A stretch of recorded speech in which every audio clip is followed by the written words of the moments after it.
Rich Ant.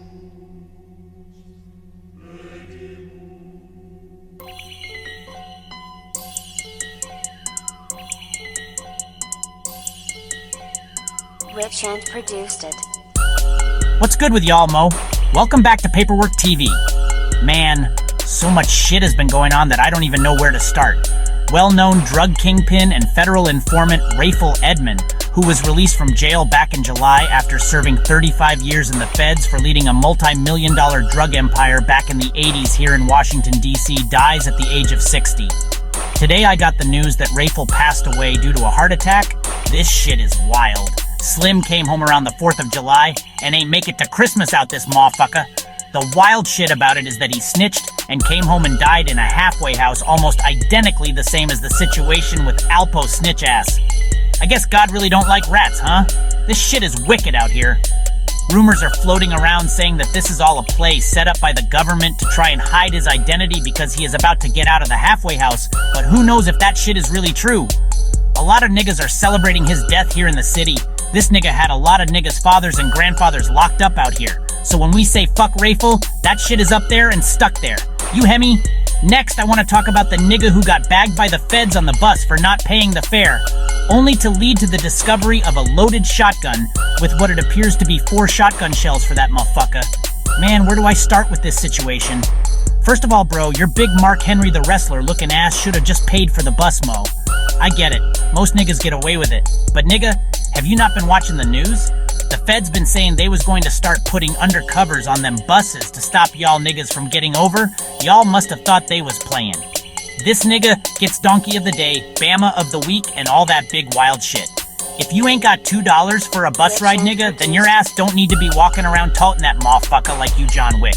No wonder they bagged your dumb ass. You walking around in a trench, not paying fare, big as shit out here, nigga. You lucky they ain't blow your big ass up on that bus for real, for real. This nigga ain't even from DC. They said he was a measy, but he got caught doing this dumbass shit on H Street. You a grown-ass man, Slim? Get your life together. Last but not least, we have the story of Quante Spinks, also known as Tay. Tay is a 19-year-old YN from the city that went out B more and gave they ass the belt for a whole week, including the murder of Antonio Peoples, and made it back to DC before he was caught by the police.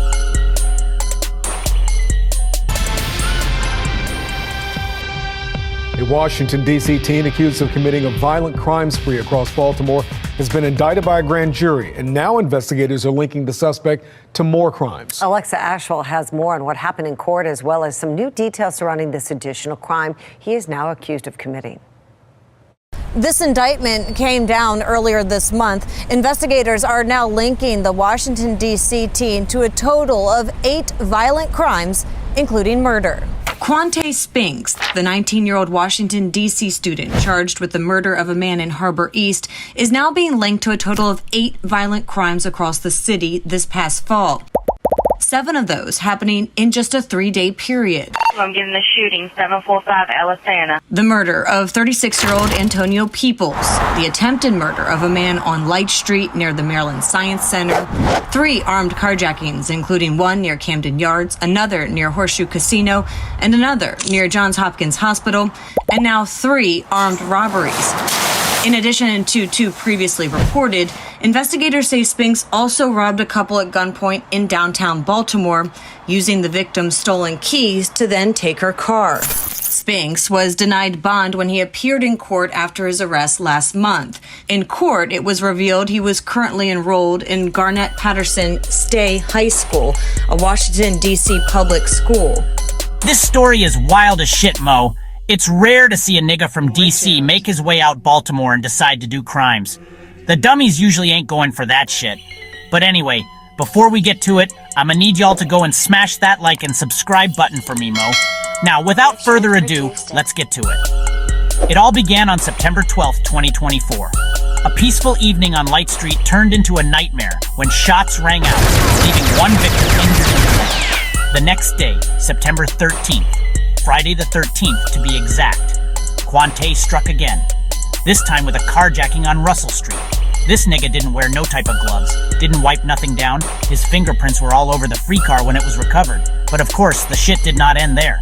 On September 14th, Quante's crimes escalated. He carjacked another vehicle on Orleans Street, and then, in a brutal turn of events, fatally shot Antonio Peoples, also known to others as Tone, in Harbor East.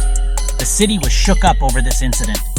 Quante kept giving Baltimore the belt all throughout September, with more armed robberies on Reisterstown Road and East Redwood Street. Fast forward to October 4th, and another carjacking on South Paca Street links back to him. This time, a receipt with the name Quante was found inside of another free car. This nigga was out here moving loose as shit. I bet this nigga probably had his phone on him and all that throughout this whole ordeal. Niggas is stupid, Mo. With these terrifying incidents piling up, investigators were on high alert.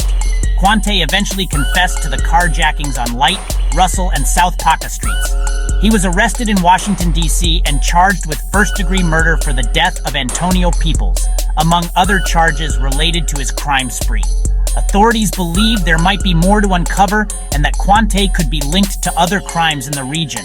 Now, this nigga was dumb as shit. That's no question. This either had to be Bra's first time on a move, or this nigga just thought he was going to get away because he was in a different city. Either way, I will say that the man did have some heart. Going out Baltimore bullshitting like that definitely takes some heart. I don't give a fuck if this nigga was Wayne Perry himself. But enough of me wrapping y'all up. Be safe out here. As I was sitting here making this video, I read that one of those undercover Metro Transit police got stabbed down Gallery Place trying to stop another nigga for fare evasion on the bus. They lurkin'. And most importantly, stay dangerous, Mo.